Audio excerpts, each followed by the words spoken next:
ಈಗ ಅದನ್ನ ಒಂದು ಸ್ಥಿಮಿತದಲ್ಲಿ ಇಟ್ಟುಕೊಂಡಿವೆ. ಇದಲ್ಲದೇ ನಾವು ಈ ಶಾಲೆಯ ಒಂದು ಮುಖ್ಯ ದ್ವಾರವನ್ನು ಬಿಟ್ಟು ಹೊರಗಡೆ ಹೋದಾಗ ನಮ್ಮ ಮೇಲೆ, ನಮ್ಮಂತೆ ಇರುವ ಇತರ ಒಂದು ವ್ಯಕ್ತಿಗಳ ಮೇಲೆ ಏನೇನು ದೌರ್ಜನ್ಯ ಆಗ್ತಾ ಇದ್ದೇವೆ. ನಾವು ಪರಿಸರವನ್ನು ನಾವು ಈ ಗುರಿಯಾಗಿ ಇಟ್ಕೊಂಡಾಗ ಪರಿಸರದಿಂದ ಏನೇನು ಹಾನಿ ಆಗ್ತಾ ಇದೆ, ಪರಿಸರಕ್ಕೆ ನಾವು ಏನೇನು ಕೊಡುಗೆಯನ್ನು ಕೊಡಬಹುದು ಅನ್ನುವಂಥ ಒಂದು ನಿಟ್ಟಿನಲ್ಲಿ ಈ ಒಂದು ಕಾರ್ಯಕ್ರಮವನ್ನು ಇವತ್ತಿನ ದಿವಸ ತಮ್ಮ ಒಂದು ಶಾಲೆಯಲ್ಲಿ ಹಾಕಿಕೊಳ್ಳಲಾಗಿದೆ. ಈಗ ನಿಮ್ಮ ಶಾಲೆಯ ಆವರಣದಲ್ಲಿ ಸಾಕಷ್ಟು ಗಿಡಗಳನ್ನು ನೀವು ನೋಡ್ತಾ ಇದ್ದೀರಿ. ಅದನ್ನು ಪೋಷಣೆ ಪಾಲನೆ ಮಾಡೋರು ಯಾರು? ನೀವು ಮಾಡ್ತೀರಾ ಅಥವಾ ಶಾಲಾ ಸಿಬ್ಬಂದಿ ಮಾಡ್ತದ? ಇದಕ್ಕೆ ಯಾರು ಹೊಣೆಗಾರರು? ಹಾಗಾದ್ರೆ ಆ ಗಿಡಗಳನ್ನು ಯಾಕೆ ಹಚ್ಚಬೇಕು? ಅದರಿಂದ ನಮಗೆ ನಮ್ಮ ಪರಿಸರದ ಮೇಲೆ, ನಮ್ಮ ಶಾಲೆಗಳ ಮೇಲೆ ಏನೇನು ಪರಿಣಾಮ ಬೀರ್ಬೋದು ಅನ್ನೋದ್ರ ಬಗ್ಗೆ ನಾವು ತಿಳ್ಕೊಬೇಕಾಗಿದೆ. ಮನುಷ್ಯ ಹುಟ್ಟಿನಿಂದ ನಾವು ಯಾಕ ತಾಯಿಯ ಒಂದು ಆರೈಕೆಯಲ್ಲಿ ನಾವು ಬೆಳಿತೀವಿ, ತಾಯಿ ನಮ್ಮನ್ನು ಯಾವ ರೀತಿ ಸಂರಕ್ಷಣೆಯನ್ನು ಮಾಡ್ತಾಳೆ, ತಾಯಿ ನಮಗೆ ಯಾವ ರೀತಿ ನಮಗೆ ನೆರಳನ್ನು ಕೊಡ್ತಾಳೆ, ಯಾವ ರೀತಿ ಆಶ್ರಯವನ್ನು ಕೊಡ್ತಾಳೆ, ಅದೇ ರೀತಿಯ ಈ ಪ್ರತಿಯೊಂದು ಗಿಡವನ್ನು ನಾವು ನೆಟ್ಟಿದ್ದೇ ಆದಲ್ಲಿ ಅದು ಬೆಳೆದು ಹೆಮ್ಮರವಾಗಿ ಸಾಕಷ್ಟು ಫಲಗಳನ್ನು ಕೊಡ್ತದೆ. ತಾಯಿ ಹಾಗೆ ಅದು ಫಲಗಳನ್ನು ಕೊಡ್ತದೆ, ನೆರಳನ್ನು ಕೊಡ್ತದೆ. ಅದೇ ರೀತಿಯಾಗಿ ಒಂದು ಅರಳಿ ಮರದ ಒಂದು ಉದಾಹರಣೆಯನ್ನು ನಾವು ತಗೊಂಡಾಗ, ಅರಳಿ ಮರ ಕೇಳಿರಲ್ಲ, ಕೆಲವೊಂದು ಅರಳಿ ಕಟ್ಟೆ ತರುತ್ತಾರೆ. ಅರಳಿ ಮರದ ಒಂದು ಉದಾಹರಣೆಯನ್ನು ನಾವು ತೆಗೆದುಕೊಂಡಾಗ, ನೀವು ದಿನಂಪ್ರತಿ ನಾವೇನು ಉಸಿರು ತಗೋತೀವಿ ಬಿಡ್ತೀವಲ್ಲ, ಯಾವ ಉಸಿರನ್ನ ನಾವು ಒಳಗಡೆ ನಾವು ತಗೋತೀವಿ? ಆಕ್ಸಿಜನ್. ಹೊರಗಡೆ ಯಾವ್ದು ಬಿಡ್ತೀವಿ? ಹೌದಾ? ಆಕ್ಸಿಜನ್ ಅನ್ನ ನಾವು ಯಾವ ರೀತಿ ತಗೊಳ್ತೀವಲ್ಲ, ಇಂಗಾಲ ಡೈಆಕ್ಸೈಡ್ ನಾವು ಯಾವಾಗ ಹೊರಗೆ ಬಿಡ್ತೀವಲ್ಲ, ಅದೇ ಅರಳಿ ಮರ ನಮ್ಮ ಸುತ್ತಲಿತ್ತು ಅಂದ್ರೆ, ನಮ್ಮ ಪರಿಸರದಲ್ಲಿ ಇತ್ತು ಅಂತಂದ್ರೆ, ನಮಗೆ ಏನನ್ನ ಬೇಕಾಗಿದಲ್ಲ ಅದನ್ನ ಅದು ಅವ್ಯಾಹತವಾಗಿ ಅದ ದಿನದ 24 ಗಂಟೆ ಅದ ತನ್ನ ಏನೋ ಒಂದು ವೇವ್ಸ್ ಅದಾರಲ್ಲ ಅದನ್ನ ಬಿಡ್ತಿರ್ತದ. ಅದು ಒಂದು ಅರಳಿ ಮರ ಅದರ ಕೆಳಗೆ ನಾವು ಕೂತಾಗ, ಅದರ ಕೆಳಗೆ ನಾವು ಮಲ್ಕೊಂಡಾಗ, ಅದರ ಸುತ್ತಮುತ್ತ ನಾವು ಏನು ವಾಸಿಸುವ ಒಂದು ಪ್ರಯತ್ನವನ್ನು ಮಾಡಿದಾಗ ನಮ್ಮ ಜೀವನಕ್ಕೆ ಏನು ಬೇಕಾಗಿದಲ್ಲ ಆ ಒಂದು ಏನು ಅಂಶವನ್ನು ಆ ಗಿಡ ಕೊಡ್ತದೆ. ಇಂಥ ಗಿಡಗಳನ್ನು ನಾವು ಬೆಳೆಸಬೇಕಾಗಿದೆ, ಅವುಗಳನ್ನ ಪೋಷಣೆ ಮಾಡಬೇಕಾಗಿದೆ. ಆಮೇಲೆ ಮಾವಿನ ಮರ ಈಗ ನಮ್ಮ ರಾಷ್ಟ್ರೀಯ ಹಣ್ಣು ಅಥವಾ ಪ್ರೀತಿಯ ಹಣ್ಣು, ನಮ್ಮ ಮಾವಿನ ಹಣ್ಣು ಅಂತ ಕೇಳ್ತೀವಲ್ಲ, ಅದನ್ನ ನಾವು ಸಂರಕ್ಷಣೆ ಮಾಡಬೇಕು. ಇವೆಲ್ಲವುಗಳನ್ನು ನಾವು ಸಂರಕ್ಷಣೆ ಮಾಡಬೇಕಾದಾಗ ನಮ್ಮಲ್ಲಿ ಪರಿಸರ ಜ್ಞಾನ ನಮ್ಮಲ್ಲಿ ಇರಬೇಕು ಅಂತ.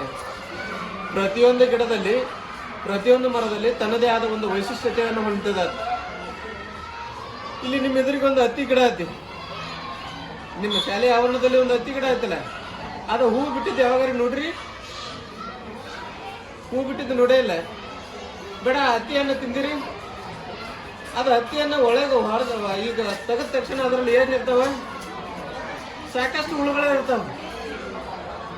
ಅದು ತಿನ್ನುವ ಸ್ಥಿತಿಯೊಳಗೆ ಅದು ಇರಂಗಿಲ್ಲ. ಆದ್ರೆ ಅದರಲ್ಲಿ ಇರ್ತಕ್ಕಂಥ ಕೆಲವೊಂದು ಅಂಶಗಳು ಇಡೀ ವಿಜ್ಞಾನ ಲೋಕಕ್ಕೆ ವಿಸ್ಮಯವಾದಂತ ಒಂದು ಅಂಶ ಆ ಗಿಡದಲ್ಲೇ ಇದೆ. ಅದಕ್ಕೆ ಇನ್ನೊಂದು ಹೆಸರು ಅಂಬುಜ ಏನಂತಾರೆ, ಅಂಬೂರ ಗಿಡ ಅಂತೇಳಿ. ಅದರ ಒಂದು ತೆಳಗಿನ ಬೇರ್ ಐತಲ್ಲ, ಆ ಬೇರು ಒಂದು ಈಟು ಕಟ್ ಮಾಡಿದಾಗ ಅದರಲ್ಲಿ ಕೆಲವೊಂದು ರಸ ಬರ್ತದ. ಆ ರಸದ ಇದ್ರಾಗ ಆಯುರ್ವೇದ ಒಳಗ ಆ ರಸಕ್ಕೆ ಆಯುರ್ವೇದ ರಾಜ ಅಂತೇಳಿ ಕರೀತಾರೆ. ಪ್ರತಿಯೊಂದು ರೋಗಕ್ಕೂ ರಾಮಬಾಣದ ಈ ಹತ್ತಿ ಗಿಡದ ಒಂದು ಬೇರಿನ ಒಂದು ರಸ ಏನಿರ್ತದಲ್ಲ, ಅದನ್ನ ನೀವು ಗೂಗಲ್ದಾಗ ಸಹಿತ ಹೊಡೆದು ನೋಡ್ಬೋದು. ಅದರ ಮಹತ್ವ ಏನೈತೆ ಅಂತೇಳಿ. ಅದರ ಮಹತ್ವವನ್ನು ನಾವು ತಿಳ್ಕೊಂಡಿಲ್ಲ, ಅದನ್ನ ಹತ್ತಿ ಗಿಡಕ್ಕೆ ಅಂತೇಳಿ ಸೀಮಿತ ಮಾಡಿಬಿಟ್ಟಿವಿ ಅಂತೇಳಿ. ಹೀಗಾಗಿ ಇವತ್ತಿನ ಒಂದು ಯುಗದಲ್ಲಿ ನಾವು ಪರಿಸರವನ್ನು ನಾವು ರಕ್ಷಣೆ ಮಾಡದೇ ಇದ್ದಾಗ ನಮ್ಮ ಮೇಲೆ, ಆಮೇಲೆ ನಮ್ಮ ಜಗತ್ತಿನ ಮೇಲೆ ಏನೇನು ಪರಿಣಾಮಗಳು ಆಗ್ಬಹುದು. ಈಗ ಮೊದಲ ನೀವು ನಿಮ್ಮ ಅಜ್ಜನದು ಕೇಳ್ಬೋದು. ಅಜ್ಜ ಆಮೇಲೆ ಮುತ್ತಜ್ಜ ಇರ್ತಾರಲ್ಲ, ಅವ್ರನ್ನ ಕೇಳಿದಾಗ ಅವ್ರು ನೀರು ಎಲ್ಲಿದ್ದು ಕುಡ್ತಿದ್ರಂದ್ರೆ ಕೆರೆ ಒಳಗೋ ಅಥವಾ ಬಾವಿ ಒಳಗೋ ಅಥವಾ ಎಲ್ಲೇ ಪ್ರವಾಸ ಕೊಂಡ ಟೈಮ್ನಾಗ ದಾರಿ ಒಳಗ ಮಳೆ ನೀರು ನಿಂತಿರ್ತಾವಲ್ಲ, ಅಂತವೆಲ್ಲ ಕುಡಿದು ಬದುಕ್ತಿದ್ರು. ಅವ್ರಿಗೆ ಯಾವುದೇ ಸಕ್ಕರೆ ಕಾಯಿಲೆ ಇರಲಿಲ್ಲ, ಯಾವುದೇ ಒಂದು ಹಾರ್ಟ್ ಅಟ್ಯಾಕ್ ಅನ್ನೋದು ಅವರಲ್ಲಿ ಇರಲಿಲ್ಲ. ಆದ್ರೂ ಅವ್ರು 60-70 ವರ್ಷ ಸದೃಢವಾಗಿ ಬದುಕಿದ್ರು. ಆದ್ರೆ ಇವತ್ತಿನ ನಿಮ್ಮ ಒಂದು ಯುಗದಾಗ ಏನಾಗೈತೆ ಅಂದ್ರೆ ಬಾಟ್ಲಿ ಒಳಗೆ ನೀರು ಕುಡಿಯುವಂತ ಪರಿಸ್ಥಿತಿ ಬಂದೈತಿ. ಹೊಳಿ ನೀರು ಯಾರು ಕುಡಿಯುವಂತ ಪರಿಸ್ಥಿತಿ ಒಳಗಿಲ್ಲ. ಹೊಳಿ ನೀರು ನಾವು ಯಾಕೆ ಹೊಳಿ ನೀರು ನಾವು ಯಾಕೆ ಅದು ಶುದ್ಧ ಅಂತೇಳಿ ನಾವು ತಿಳ್ಕೊಬೇಕಾಗಿತ್ತು ಅಂತಂದಾಗ, ಈ ನಮ್ಮ ಹೊಳಿ ಏನು ಹರ್ಕೋತ ಬರ್ತೈತಲ್ಲ, ಇದು ಮೊದಲ ನಮ್ಮ ಕೃಷ್ಣಾ ನದಿ ಹುಟ್ಟಿದ್ದೆಲ್ಲೇ?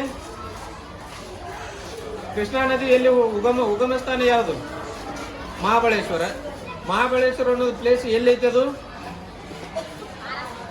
ಮಹಾರಾಷ್ಟ್ರದ ಒಂದು ಕಾಡಿನ್ಯಾಗ ಐತಿ, ಹೌದಾ? ಒಂದು ಕಾಡಿನ್ಯಾಗ ಸಣ್ಣದಾದ ಒಂದು ಜರಿ ಬರ್ತದ. ಆ ಕಾಡಿನ್ಯಾಗ ಬಂದಂತ ಜರಿ ನಮ್ಮ ಇಡೀ ನಮ್ಮ ಕರ್ನಾಟಕದ ಒಂದು ದೊಡ್ಡ ನದಿ ಆಗ್ಯದ, ಪರಿವರ್ತನೆ ಆಗ್ಯದ. ಆ ಕಾಡಿನಲ್ಲಿ ಹರ್ಕೋತ ಏನು ಬರ್ತದಲ್ಲ, ಅಲ್ಲಿನ ಮಣ್ಣಿನ ಒಂದು ತೇವಾಂಶ, ಮಣ್ಣಿನ ಒಂದು ಲಕ್ಷಣಗಳು, ಆಮೇಲೆ ಆ ಕಾಡಿನಾಗ ಬೆಳೆದಂತ ಮರಗಳು, ನಾನಾ ರೀತಿಯ ಮರಗಳು, ಒಂದೇ ನಮೂನೆಯ ಮರಗಳಲ್ಲ, ಎಲ್ಲ ಗಿಡಗಳ ಒಂದು ಬೇರುಗಳ ಮಧ್ಯದಲ್ಲಿ ಆ ನೀರು ಹರಿದು ಬರ್ತಾ ಇರ್ತದೆ. ಆ ನೀರೇನು ಹರಿದು ಬರ್ತೈತಲ್ಲ, ಆ ನೀರಿನ ಶುದ್ಧ ನೀರು ಯಾವುದೂ ಅಲ್ಲ. ಆಯುರ್ವೇದಿಕ್ ಒಳಗೆ ನಾವು ತಗೊಂಡ್ರು ಸಹಿತ ಅಂತ ನೀರ ಪವಿತ್ರವಾದದ್ದು ನೀರದು. ಆ ನೀರು ಈಗ ಏನಾಗಿದೆ ಅಂತಂದ್ರೆ, ನಮ್ಮ ಸುತ್ತಮುತ್ತ ಬೆಳೆದಂತ ಫ್ಯಾಕ್ಟ್ರಿಗಳು, ನಾವೇನು ಆಧುನಿಕ ಜಗತ್ತು ಏನು ನಮ್ಮಲ್ಲಿ ಫ್ಯಾಕ್ಟ್ರಿಗಳು ಆಗ್ಯಾವಲ್ಲ, ಈ ಫ್ಯಾಕ್ಟ್ರಿಯಲ್ಲಿ ಇರ್ತಕ್ಕಂಥ ಕಲ್ಮಶವಾದ ದ್ರವ್ಯವನ್ನ ನಮ್ಮ ನದಿ ನೀರಿಗೆ ಬಿಡ್ಲಾತಾರೆ. ಈ ನದಿ ನೀರಿಗೆ ಬಿಟ್ಟಿದ್ರಿಂದಾಗಿ ನದಿಯಲ್ಲಿ ಇರ್ತಕ್ಕಂಥ ತೇವಾಂಶ ಎಲ್ಲ ನಾಶ ಆಗ್ಲಾತೇವ. ಅದೆಲ್ಲ ಹಾಳಾಗಿ ಹೊಂಟದ. ಅಲ್ಲಿರ್ತಕ್ಕಂಥ ಕೆಲವೊಂದು ಸೂಕ್ಷ್ಮ ಜೀವಿಗಳು, ಆ ನೀರಿನಲ್ಲಿ ಏನ ಒಂದು ಕಲ್ಮಶ ದ್ರವ ಇರ್ತದಲ್ಲ, ಅದನ್ನ ತಿಂತಕ್ಕಂಥ ಒಂದು ಏನ ಅವ ಜೀವಿಗಳದಲ್ಲ, ಅವೆಲ್ಲ ನಾಶ ಆಗ್ಲತ್ತೇವ. ಆ ನಾಶ ಆಗುವಂತ ಜೀವಿಗಳನ್ನ ಅದನ್ನ ಹಾಗೆ ಬಿಟ್ಟು ನಾವ್ ಏನ್ ಮಾಡ್ಲತ್ತೀವಿ ಅಂತಂದ್ರ ಅಶುದ್ಧವಾದ ನೀರನ್ನ ನಾವು ತಗೊಳ್ತಾ ಇದ್ದೀವಿ. ಇಂಥ ನೀರನ್ನ ಕುಡಿದ ನಮ್ಮ ಸಮಾಜ ಏನಾಗ್ತದ ಬುದ್ಧಿಮಾಂದ್ಯ ಆಗ್ತದ. ಹಾಗೆ ಈ ಪಾರ್ಶ್ವವಾಯು ಆಗ್ತದ. ಆಮೇಲೆ ನಮ್ಮಲ್ಲಿ ಇರ್ತಕ್ಕಂಥ ರಕ್ತ ಚಲನೆ ಇಲ್ಲಿ ಏರುಪೇರು ಆಗ್ತದ, ನಮ್ಮ ಹಾರ್ಟ್ ಬೀಟ್ ಅಲ್ಲಿ ಏರುಪೇರು ಆಗ್ತವ. ಇಂಥ ಒಂದು ನೀರನ್ನು ಸೇವಿಸಿದಾಗ ನಮ್ಮ ಆರೋಗ್ಯ ಹದಗೆಡ್ತದ. ಹಾಗಾದ್ರೆ ನಾವು ಏನ್ ಮಾಡ್ಬೇಕು? ನಾವು ಎಚ್ಚೆತ್ತುಕೊಳ್ಬೇಕಾಗಿದೆ. ನಮ್ಮ ಸುತ್ತಮುತ್ತ ಇದ್ದ ನಾವು ಪರಿಸರವನ್ನು ನಾವು ಕಾಪಾಡ್ಕೊಳ್ಬೇಕಾಗಿದೆ. ಈಗ ನಾವು ಬಾಟ್ಲಿ ಒಳಗೆ ನೀರು ಕುಡಿತೀವಿ, ದಿವಸ ಮನೆಗೆ ಬಂದು ನೀರು ಹಾಕ್ತಾರಲ್ಲ, ಇದೇ ರೀತಿ ನಾವು ಪರಿಸರವನ್ನ ನಾಶ ಮಾಡಿ ಇದೇ ರೀತಿ ನಾವು ಮುಂದುವರೆದಿದ್ದ ಆದಲ್ಲಿ ನಮ್ಮಲ್ಲಿ ಏನಾಗ್ತದಂದ್ರೆ, ಈಗೇನು ನಮ್ಮ ಋತುಗಳದಾವಲ್ಲ, ಬೇಸಿಗೆ, ಮಳೆಗಾಲ, ಚಳಿಗಾಲ ಅಂತೇಳಿ, ಬೇಸಿಗೆ ಒಳಗ ಬೇಸಿಗೆ ಹೆಚ್ಚಾಕತಿ, ಬಿಸಿಲು ಹೆಚ್ಚಾಕತಿ, ಮಳೆಗಾಲದಾಗ ಮಳೆ ಆಗಂಗಿಲ್ಲ, ಚಳಿಗಾಲದಾಗ ಚಳಿ ಹೆಚ್ಚಾಕತಿ. ಇವೆಲ್ಲ ಆಗೋದ್ರಿಂದ ನಮ್ಮಲ್ಲಿ ಏನಾಕತಿ, ನಮ್ಮ ಆರೋಗ್ಯದ ಮೇಲೆ, ನಮ್ಮ ಇದ್ರ ಮೇಲೆ ಪರಿಣಾಮವನ್ನು ಬೀರ್ತಾವ. ಅದಕ್ಕಾಗಿ ಮುಂದಿನ ದಿನಮಾನದಾಗ ವಿದ್ಯಾರ್ಥಿಗಳಿಗೆ ನೀವು ಸ್ವಲ್ಪ ಲಕ್ಷ್ಯ ಕೊಟ್ಟು ಕೇಳ್ರಿ. ಒಂದು ವೇಳೆ ನಾವು ಪರಿಸರವನ್ನ ರಕ್ಷಣೆ ಮಾಡದೇ ಇದ್ದಾಗ, ಈಗ ಹೆಂಗೆ ನಾವು ಬಾಟ್ಲಿಯಾಗಿ 20 ರೂಪಾಯಿ ಕೊಟ್ಟು ನೀರು ಕುಡಿತೀವಲ್ಲ, ಹಂಗ ಇನ್ನು 20 ರೂಪಾಯಿಗೆ ಒಂದು ಸಿಲಿಂಡರ್ ಕೊಟ್ಟು ಹಿಂದೆ ಬೇನಿಗೆ ಹಚ್ಕೊಂಡು ಶ್ವಾಸ ತಗೊಳ್ಳುವಂತ ಪರಿಸ್ಥಿತಿ ದೂರ ಏನಿಲ್ಲ. ಅಂದ್ರೆ ಆಮ್ಲಜನಕ ನಮ್ಮಲ್ಲಿ ಏನ ಭೂಮಿ ಮೇಲೆ ಇರ್ತಕ್ಕಂಥ ಗಾಳಿ ಏನೈತಿಲ್ಲ, ಇದು ಕಲುಷಿತ ಆಗ್ಲತ್ತದ. ಒಂದು ವೇಳೆ ದೇವರು ನಮಗೆ ಕೊಟ್ಟಂತ ಗಾಡ್ ಗಿಫ್ಟ್ ಯಾವ್ಯಾವ ಅಂತಂದ್ರೆ ಬಿಸಿಲು, ಮಳೆ, ಆಮೇಲೆ ಗಾಳಿ, ಇವೆಲ್ಲ ಯಾರು ಕೊಂಡು ತಗೊಳಕ್ ಆಗಂಗಿಲ್ಲ. ಆದ್ರೆ ಇವತ್ತಿನ ಒಂದು ದಿನಮಾನದಾಗ ನಾವು ನೋಡ್ಲಕ್ಕಾಗಿ ಗಾಳಿಯನ್ನು ಸಹಿತ ನಾವು ಕೊಂಡು ತಗೊಳ್ಳುವಂತ ಪರಿಸ್ಥಿತಿ ಬಂದದ. ನೀವು ಮಾಧ್ಯಮದಲ್ಲಿ ಸಾಕಷ್ಟು ಎಲ್ಲರೂ ನೋಡಿರ್ತೀರಿ. ದೆಹಲಿ ವಾತಾವರಣ ಕೆಟ್ಟದ, ದೆಹಲಿ ಒಳಗ ಮುಂದೆ ಹೋದ ಗಾಡಿ ಕಾಣಿಸಂಗಿಲ್ಲ, ಸಾಕಷ್ಟು ಆಕ್ಸಿಡೆಂಟ್ ಆಗ್ಲಾತೇವ. ಅಲ್ಲಿ ಯಾಕೆ ವಾಯು ಮಾಲಿನ್ಯ ಆಗೈತಿ ಅಂತಂದಾಗ ಇದೇ ಕಾರಣ.